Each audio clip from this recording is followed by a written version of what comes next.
But of course, I told you guys we're going to get an update regarding Collective Shout. Now, this is a bit of a vague post, but it goes down a rabbit hole that is leading to the UN. Okay? We've gotten that far. We're reaching the pinnacle once again. The pinnacle of useless organizations. But anyways.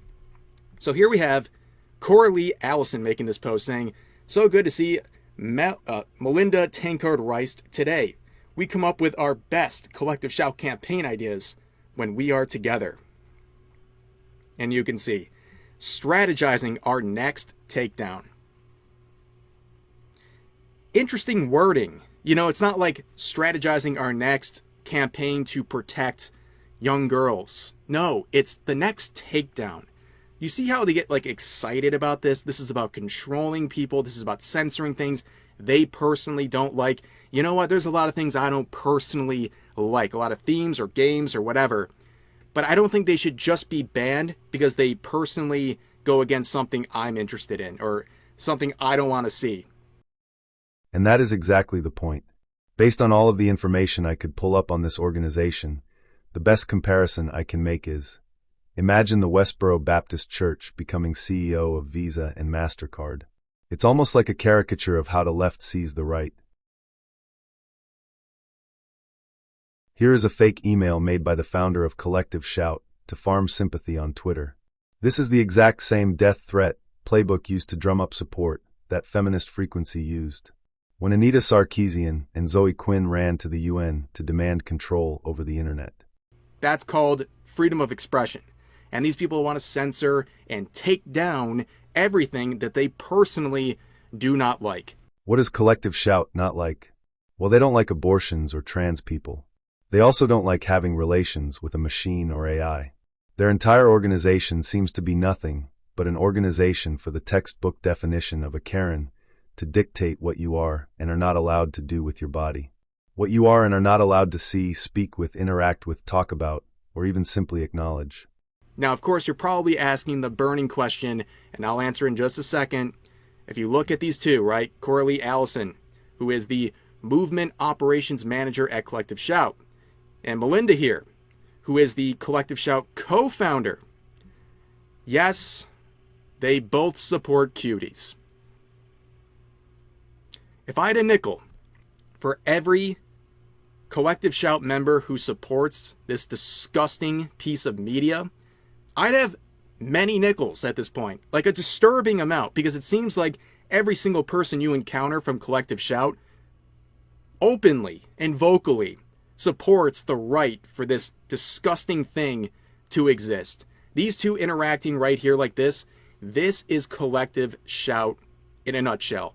They have no problem with cuties existing, but they have a problem with fictional content and things that are just non-issues, right? They're speaking on behalf of women, but I wanted to point out one thing. I saw this while editing, or I thought about this while editing. They have the same viewpoint as Sneeko. Rev isn't wrong here. That is exactly the ideology this organization supports. This organization is unironically sympathetic to what Sneeko believes. I think there's something really funny about that. Yes, in case you're asking, this is a real, now deleted video from Sneeko many years back where he said Cuties was his favorite film. And I think the irony here is really hilarious because Collective Shout would claim they're the furthest thing from someone like Sneeko, but at the end of the day, they had the same disgusting viewpoints when it comes to cuties. But anyways, we're looking at this new mission. Like, what's the next mission? Well, maybe they're going to rehash this one that came from a couple years ago. People have found and dredged up this old post where Melinda was trying to cancel Wish shopping for this shirt that says "Push My Buttons" that was obviously made for women. You can see the image here. Well, the t-shirt apparently has more value than protecting the kids that were exploited for the film Cuties. Like, she cares more about this than what Cuties did. But anyways, you can see a lot of people, including women, saying, at least your tweets are finally getting viewed. Interesting how no one agreed with you then, and no one agrees with you now. Curious little thing, If you think China, of all countries, is going to cave to this BS, you're even more insane than I thought. I see you're complaining and raise you in America. Shut the F up. You getting your ass kicked by real women. That shirt is adorable. I'd wear it, to be honest. Do you seriously not know that girls like to flirt? It's called being a human. You defend a movie that exploited actual underage girls, but you're angry over a cute t-shirt. This just reads as envy, jealous of the girlies having fun. Well, you know, in this case, no one hates their fellow women more than feminists, that is for sure. But this shirt's hilarious because at the end of the day, right, this is something a woman would voluntarily buy. They're not being tricked into this.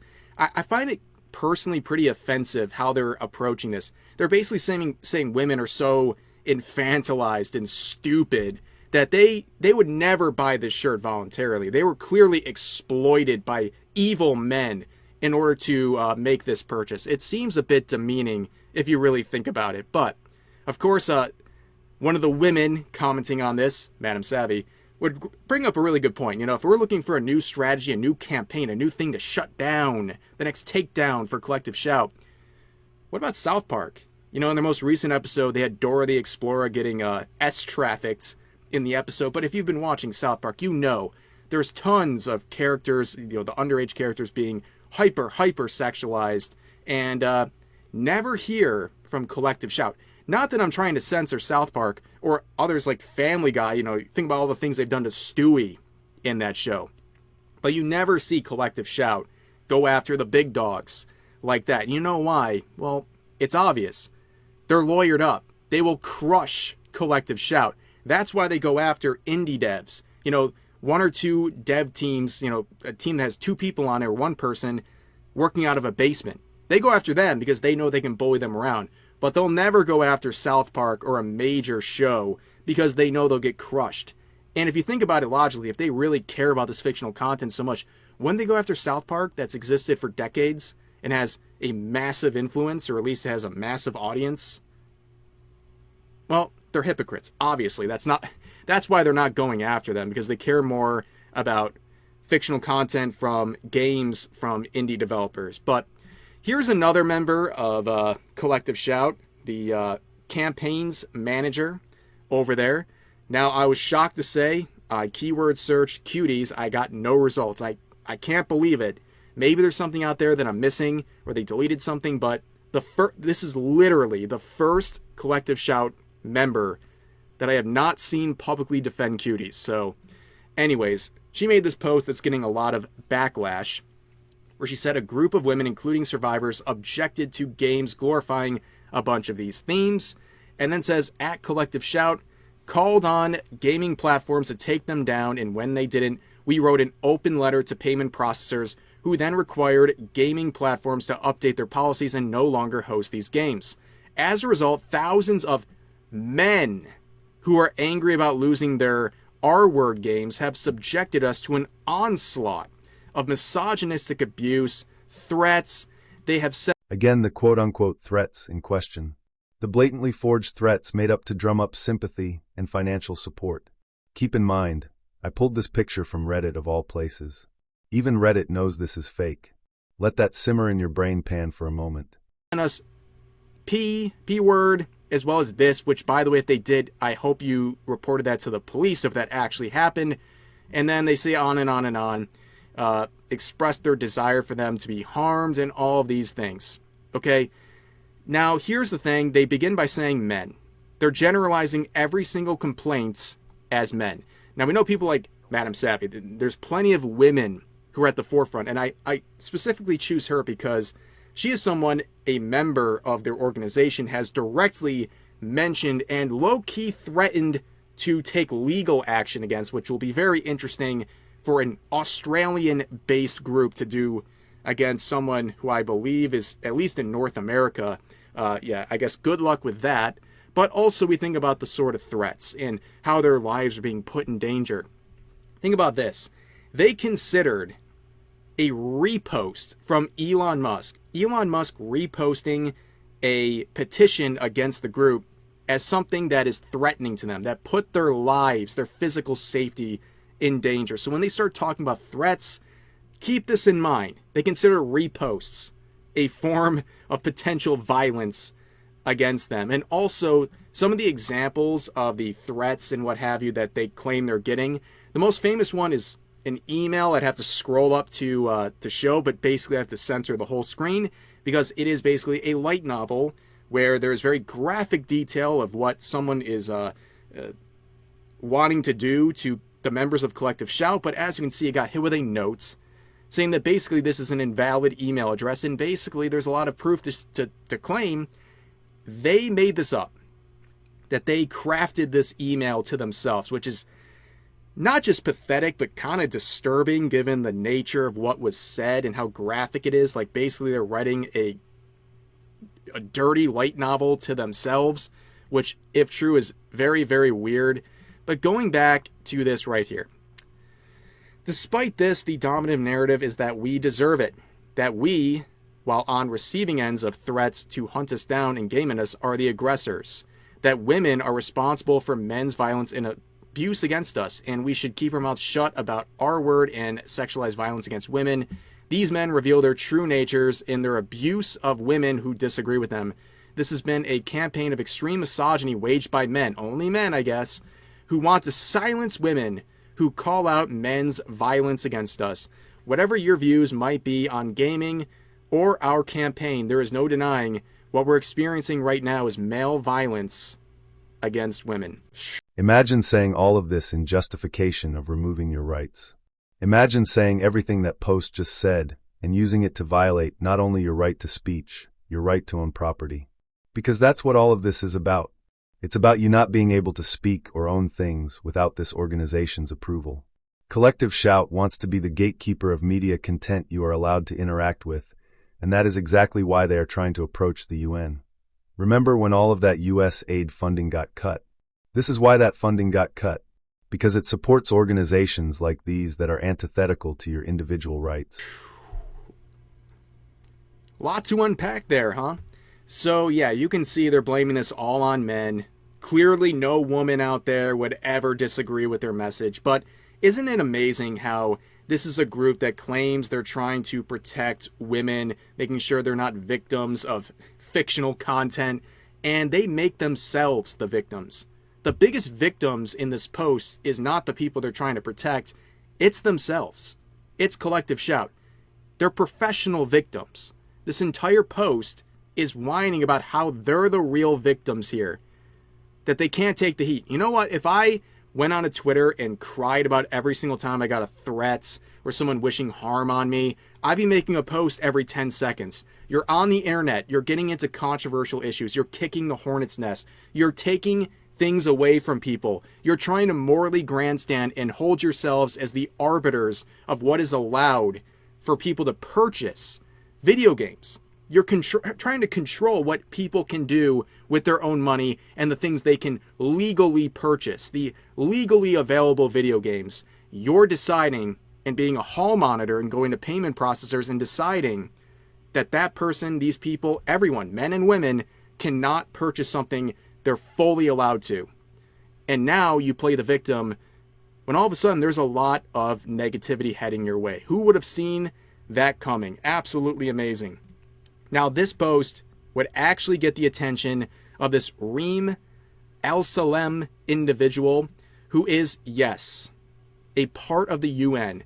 We have United Nations involvement here. So they say this is horrific and I'm very alarmed by it. It represents the most serious form of online violence against women human rights defenders I have seen in a long time. All because Collective Shout is doing its job in calling out misogyny and violence against females online. I expect and hope all of those that have a mandate to act, be they state institutions or businesses, to put an end to these threats and to the violence.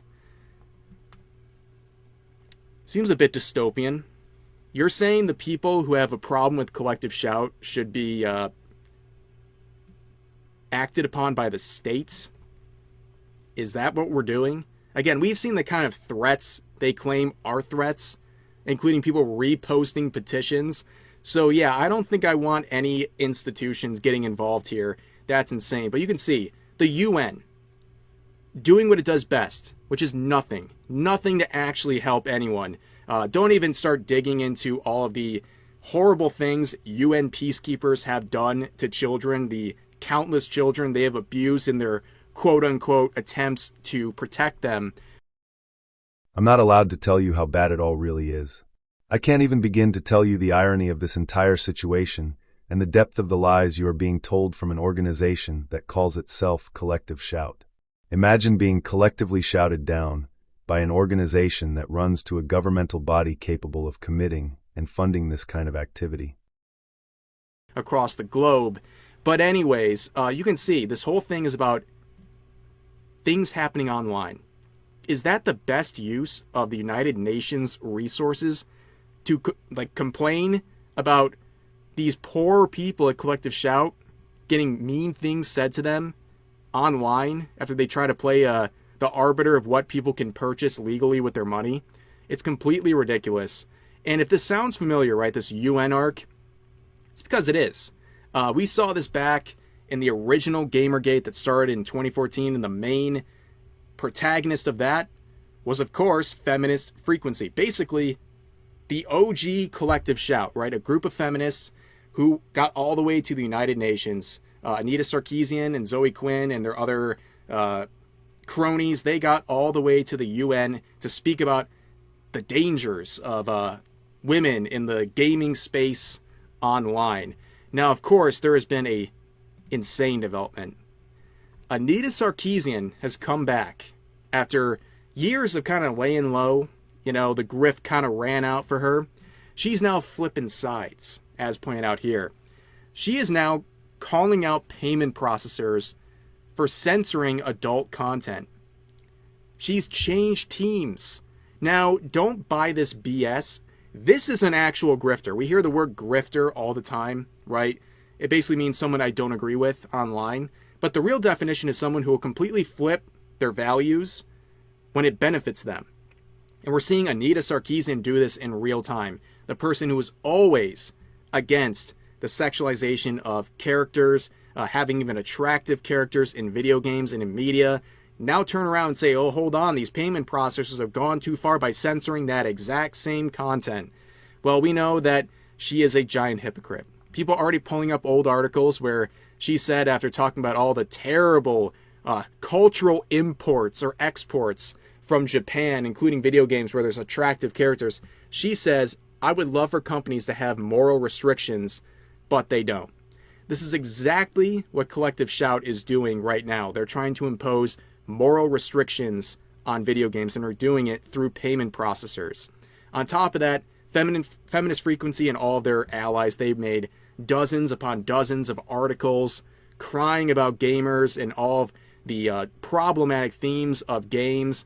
And of course, Anita Sarkeesian is the one who made that famous Bayonetta video where she's complaining about how Bayonetta is like completely and utterly overly sexualized, and that it's a terrible precedent for women and young men online. Imagine thinking being a single mom is empowering. Imagine the most privileged Karen on earth telling you that you're not allowed to enjoy something because it's, quote, problematic. Imagine being told everything you do is problematic, it's racist, it's sexist, and if you don't publicly flog yourself for sinning, you're the problem. Imagine this person makes a living selling virtue that they themselves can't even live up to. Imagine gatekeeping your own biology because it's, quote, offensive.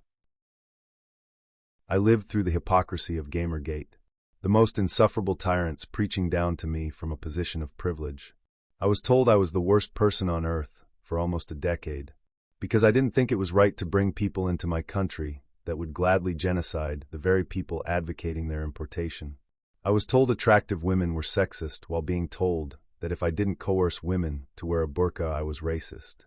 This cancerous ideology was popular. It made it into the military, a branch of government that said it trusted me enough to end people. But if I had to walk across base, I needed a battle buddy, or I might trip and grab some booty. Let that sink in for a minute. That's the exact problem with this ideology. You are not allowed to be happy. You must be miserable. You must conform to the NPC talking points of their misery, or they will falsely accuse you. They will smear you. They will attack you relentlessly until you give them the power they want over you. Please, if you want to watch the rest of Rev's video, go swing by his channel and support him. I'll leave a link in the description. I'll end the video here because I've made the point I came to make. I refuse to pull my punches with tyrants, and you shouldn't either.